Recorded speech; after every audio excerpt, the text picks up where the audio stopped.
오늘부터 창세기에 나오는 언약을 받은 믿음의 조상 가운데 네 번째 사람인 요셉에 대해서 나누려고 합니다. 한 번은 어떤 기독교 단체에서 그리스도인들이 가장 좋아하고 닮고 싶어하는 성경의 인물이 누구인지 그것을 조사한 적이 있었습니다. 물론 예수님은 제외하고요. 결과는 요셉이었습니다. 그것도 아주 압도적으로 선호하는 그런 인물이었습니다. 충분히 그럴만합니다. 어떤 사람들은 요셉이 애굽의 총리까지 되는, 세상적으로도 정말 출세를 했으니까 그래서 사람들이 좋아하는 것이다 라고 말을 하지만, 그렇게 얄팍하고 얍삽한 이유가 절대로 아닙니다. 요셉의 삶은요, 그에 대한 성경의 반복적인 표현 그대로요, 정말 아름답습니다. 외모만 그런 것이 아니라 그 내면과 그 인격이 그렇습니다. 무엇보다도 그의 신앙이 정말 아름답습니다.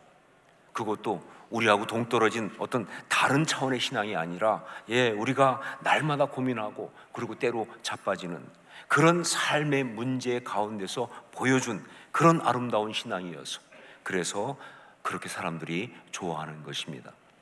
자, 그런데 오늘 그 요셉에 대해서 성경이 처음 소개를 하고 있는데 그 내용이 사뭇 충격적이다 하는 것이죠. 그의 가정 배경과 그리고 어린 시절에 대해서 말해주고 있는데, 이 내용은요, 한마디로 말하면 가정 상담에서 말하는 엮이는 가정 그 자체입니다. 엮이는 가정. 우리 3절 4절 말씀을 함께 읽겠습니다. 3절 4절 같이 읽습니다. 요셉은 노년에 얻은 아들이므로 이스라엘이 여러 아들들보다 그를 더 사랑하므로 그를 위하여 채색 옷을 지었더니 그의 형들이 아버지가 형들보다 그를 더 사랑함을 보고 그를 미워하여 그에게 편안하게 말할 수 없었더라. 자, 보십시오. 엮이는 가정에서 가장 많이 문제가 되는 편애의 문제가 바로 그 가정에 있었습니다. 여러분, 편애는요, 편애를 받는 사람이나 또 그렇지 못한 자나 모두에게 문제가 되죠. 왜냐하면요, 그것은 건강한 사랑이 아니기 때문에 그렇습니다. 그러니까 요셉이 아버지 야곱의 편애를 받았다고, 그래서 요셉이 정말 그 내면의 사랑의 탱크가 꽉 채워지고 그래서 아주 건강한 내면을 가졌다, 절대 그렇게 말할 수가 없다는 거예요. 거기에다가 이 아버지의 편애 때문에 형제들이 요셉을 미워했습니다. 형제들 사이에, 즉 그 가정 내에 갈등과 증오가 있는 전형적인 엮이는 가정이죠. 형제 사이에, 그 가정 내에 갈등과 증오가 있는 전형적인 엮이는 가정입니다. 더군다나 성경은 아예 확실하게 뭐라고 말하고 있느냐, 그에게 편안하게 말할 수 없었더라 라고 하면서 이 가정이 엮이는 가정이라는 것을 갖다가 확인까지 해주고 있습니다. 왜냐하면요, 가족 간의 대화가 단절되었다는 것, 그리고 가족인데 불구하고 서로 비밀을 가지고 살아간다는 것, 이게 바로 엮이는 가정의 또 하나의 중요한 특징이니까요.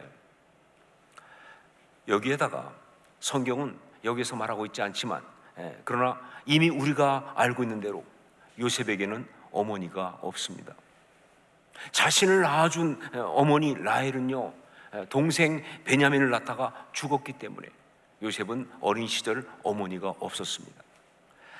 그러니까 그에게는요, 어머니의 사랑이라고 하는, 어쩌면 가장 중요한 것이 결핍되어 있다라고 볼 수밖에 없죠. 이게 바로 요셉의 어린 시절이에요. 이것이 바로 그의 환경이다, 그런 이야기예요. 가정이 제대로 된 기능을 하지 못해서 바르게 성장하기 위해서 꼭 필요한 그런 사랑을 제대로 받지 못한, 그게 바로 엮이는 가정이죠. 그래서 결핍된 상태로 그는 성장을 했다, 그런 겁니다. 참 이해할 수가 없죠. 성경이 지금 언약을 받은 믿음의 조상 가운데 네 번째 사람, 그것도 창세기에 나오는 그 네 명의 믿음의 조상 가운데 가장 훌륭한 사람인 요셉을 이야기하고 있는데, 그런데 첫 부분부터 이렇게 시작을 하고 있다는 것이, 이게 정말 이해가 안 되는 거죠. 그렇다면 성경은 지금 무엇을 말하고 있습니까? 그렇습니다.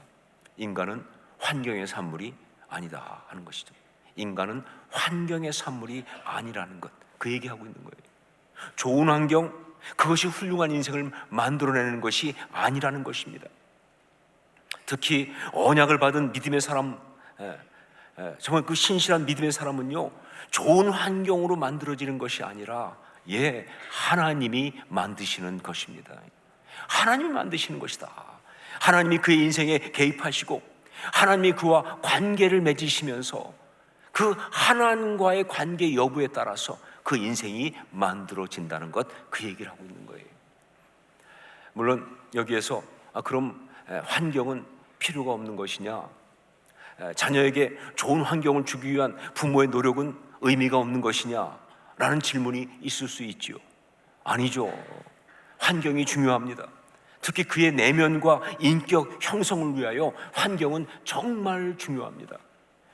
열악한 환경 이야기는요, 그가 살아가면서 평생 짊어지는 짐이 될 수가 있어요. 열악한 환경 속에 성장하면요, 평생 짊어지는 그것이 짐이 될 수가 있는 거예요. 반면에 좋은 환경에서 사랑 많이 받고 건강하게 성장한 것은요, 그에게 정말 많은 혜택을 주는 축복입니다. 이게 분명하죠. 그러나 그것이 결정적인 것은 아니다. 그게 결정적인 것은 아니다. 환경은 그야말로 환경을 만들 뿐이에요. 그의 인생의 결론은 하나님이 내시는 겁니다. 그 환경 가운데 하나님이 개입하시고 역사하심으로 하나님이 그 인생의 결론을 내신다, 그런 이야기죠. 자, 성경은 이런 요셉의 어린 시절, 그 열악한 죄의 환경을 이야기한 후에 이어서 그런 요셉에 대한 두 번째 이야기를 아주 자연스럽게 하고 있습니다. 그것이 바로 요셉의 꿈 이야기입니다. 어느 날 요셉이 꿈을 꾸고 그것을 눈치도 없이 자기 형들한테 이야기하니까 형들이 그것 때문에 요셉을 더욱 미워하게 되었다라고 되어 있어요. 도대체 무슨 꿈을 어떻게 꾸고 어떻게 말했길래 그런가 하고 보니까 요셉이 미움받을 만하다 하는 거죠. 그렇죠? 요셉이 꾼 꿈의 내용은 뭐냐?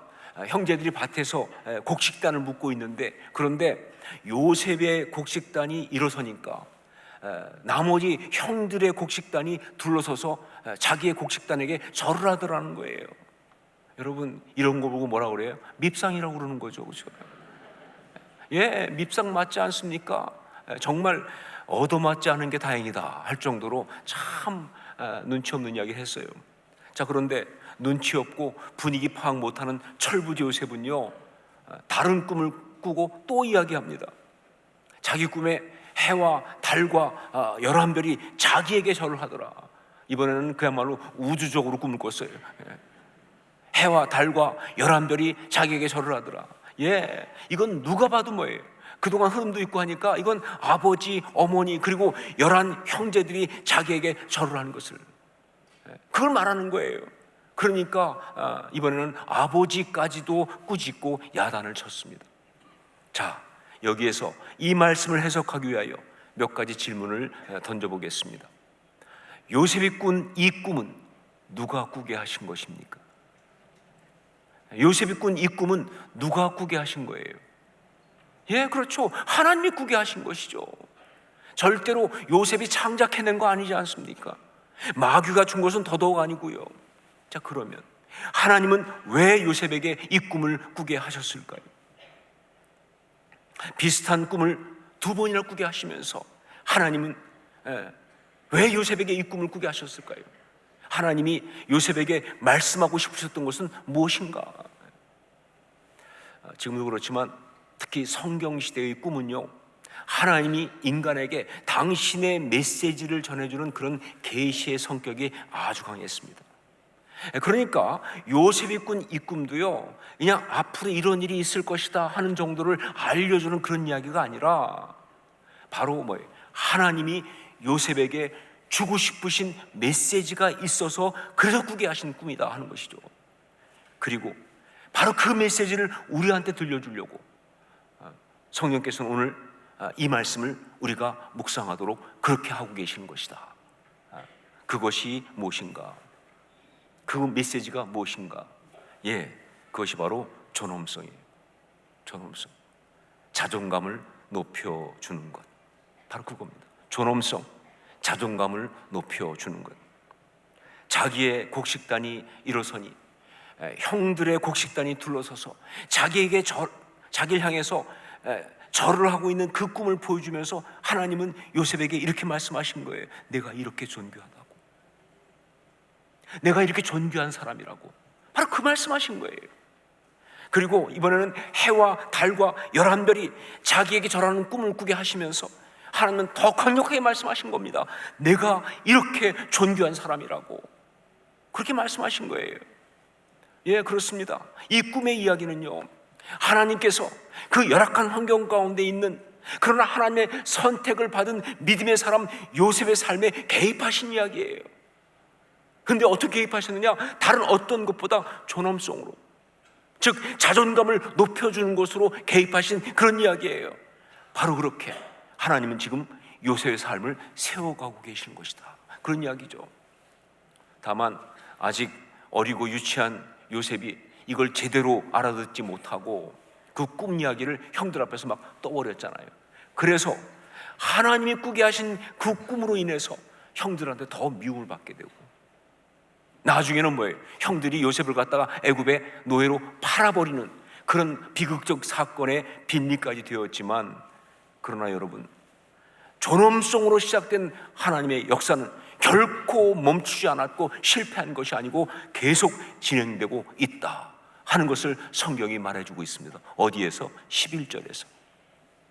11절 말씀에 보면 그렇게 이야기하고 있어요. 우리 11절 말씀을 같이 읽겠습니다. 11절 함께 읽습니다. 그의 형들은 시기하되 그의 아버지는 그 말을 간직해 두었더라. 여러분, 이 말씀 보면 생각나는 사람이 있지 않습니까?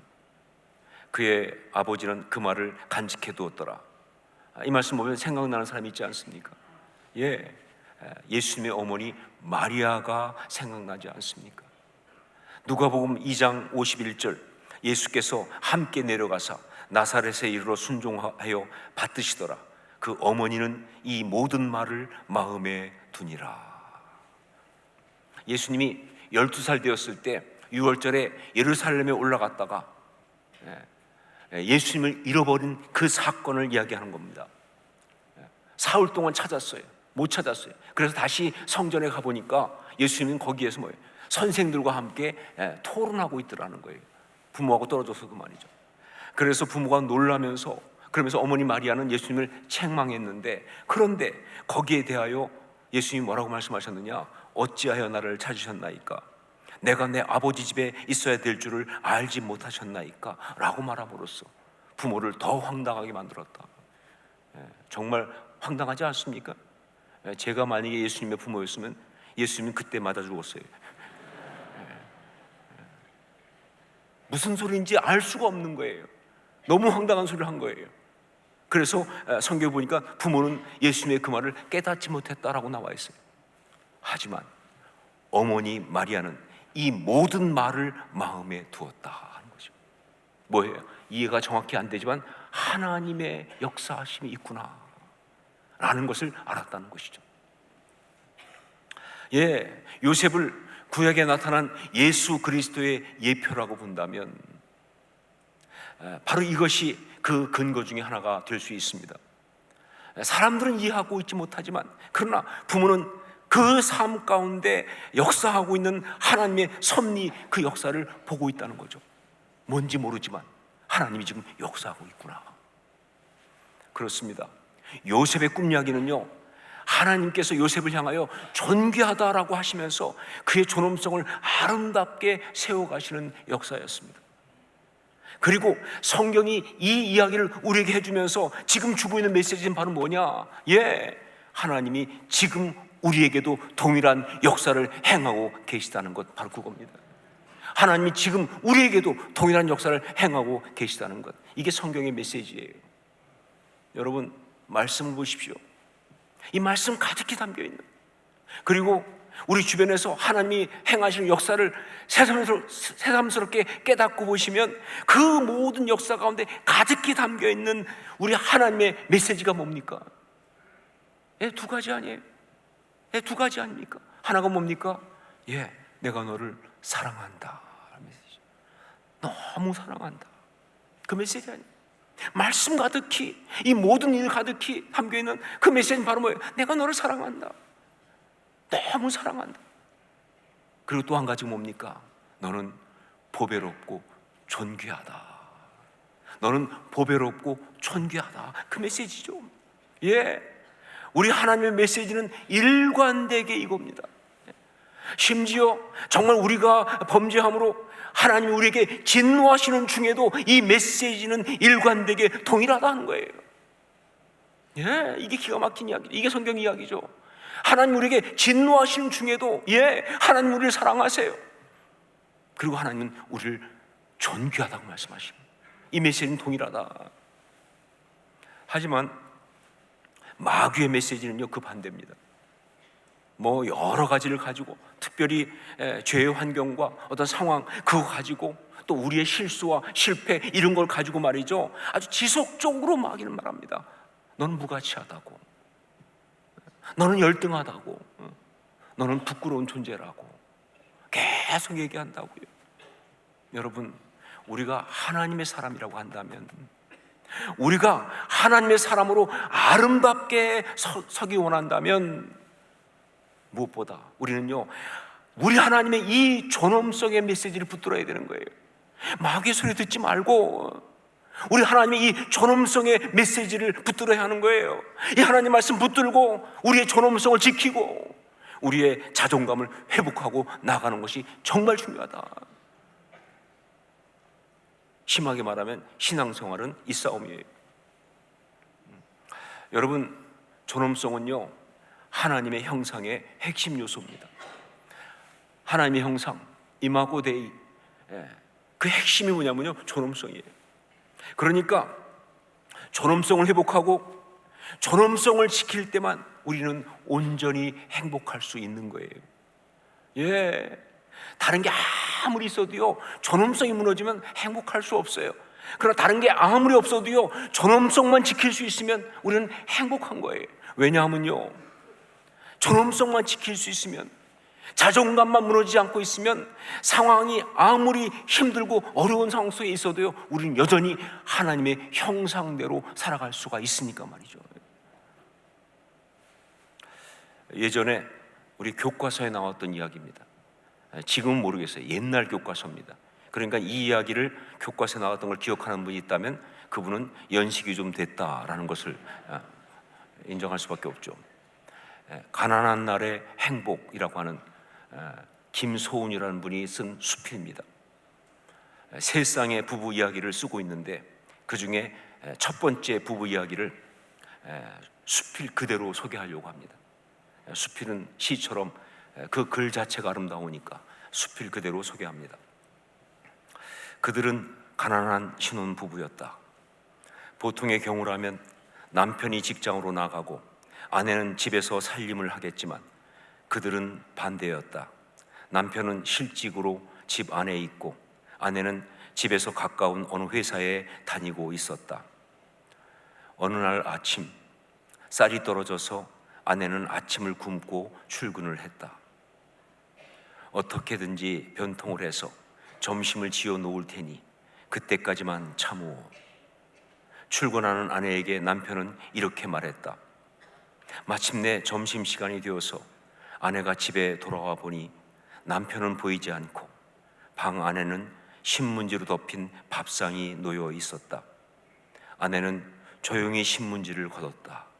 따뜻한 밥 한 그릇과 간장 한 종지. 쌀은 어떻게 구했지만 찬까지는 마련할 수 없었던 모양이다. 아내는 수저를 들려고 하다가 문득 상위에 놓인 쪽지를 보았다. 왕후의 밥, 거린의 찬. 이걸로 우선 시장기만 속여두어. 낯익은 남편의 글씨였다. 순간 아내는 눈물이 핑 돌았다. 왕후가 된 것보다도 행복했다. 만금을 주고도 살 수 없는 행복감에 가슴이 부풀었다. 이 수필을 보면서 저는 이런 생각을 했습니다. 가난하지만, 비참한 상황이지만, 그러나 존엄성을 지켰기에, 가치를 지켰기에, 자존감을 지켰기에, 그래서 남편도 그렇고요, 아내도 그렇고요, 그래서 행복한 거라고. 다른 이유가 없죠. 존엄성을 지키니까, 자존감을 지키니까, 그래서 행복한 것이다. 그렇게 힘든 상황 속에서도. 자, 그러면서 또 생각했습니다. 그런데 여러분 느끼시지만 이 이야기는요, 감동적이긴 하지만 좀 애처롭기도 하죠. 그렇죠? 이유가 뭐냐? 여기서 지금 지킨 그 존엄성, 그게 너무나 피상적이어서, 너무 한시적이어서, 너무나 한계적이기 때문에, 그래서 정말 감동적이긴 하지만 그러나 좀 애처롭다. 요즘 우리가 많이 쓰는 그야말로 정신승리 그런 것 같이 보여가지고 말이죠. 자, 그런데 여러분, 신앙의 사람은 이것과는 차원이 다릅니다. 신앙의 사람은 이것과는 차원이 다르게 어떤 환경, 어떤 순간에도 이 존엄성을 정말 아름답게 지켜내고 행복할 수가 있어요. 왜냐하면 우리의 존엄성은 정신승리가 아니에요. 우리의 존엄성은 그냥 우리가 만들어낸 것이 아니에요. 바로 우리를 당신의 형상대로 지으신 하나님께서 우리를 지으시면서 이미 주신 거예요. 그리고 그 하나님이 그 존엄성으로 우리의 삶을 빚어가고 계시고, 고난이라 할지라도 그리고 지켜주시기 때문에 그런 것이다. 이게 신앙이죠. 열악한 환경 속에 태어나고 성장하는 그 요셉을 가장 아름다운 믿음의 사람, 믿음의 조상으로 빚어내시는 우리 하나님의 손길은 무엇이었는가? 존엄성이었어요. 자존감을 세워주시는 것, 바로 그것이었습니다. 그래서 하나님은 꿈을 통해서 말씀하신 거예요.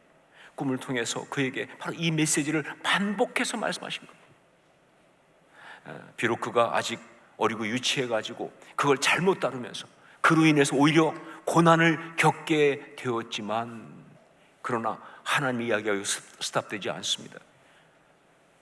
이제 다가오는 그 고난을 통해서 오히려 그 존엄성을 아름답고 예리하게 벼리시고 있는 거예요. 그 존엄성으로 죄의 공격을 이겨내게 하시면서, 그 다음 보세요. 요셉은 어떻게 고난을 이겼습니까? 존엄성으로 이겼잖아요. 존엄성으로 이겼지 않습니까?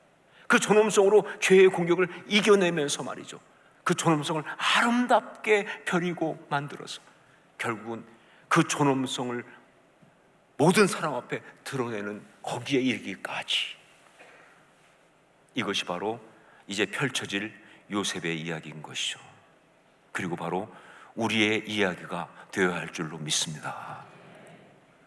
사랑하는 여러분, 요셉에게 하셨던 것처럼 우리 하나님은 지금도 우리에게 너는 보배롭고 존귀한 사람이다 라고 하시면서 우리의 존엄성을 세워주고 계십니다. 우리의 자존감을 높여주고 계십니다. 이 하나님의 음성을 들으실 수 있기를 주의 이름으로 축원합니다. 이 하나님의 음성을 들으면서 존엄성을 회복하고 존엄성을 지키면서 요셉처럼 아름다운 사람으로, 아름다운 하나님의 사람으로 살아갈 수 있기를 주의 이름으로 축원합니다. 여러분, 오늘은 2024년 첫 주일입니다. 2024년 첫 주일에 이 존엄성의 메시지를 듣게 하신 그 이유를 저는 알고 있습니다. 이건 바로 적어도 올 한 해 우리가 살아갈 삶의 방향이죠.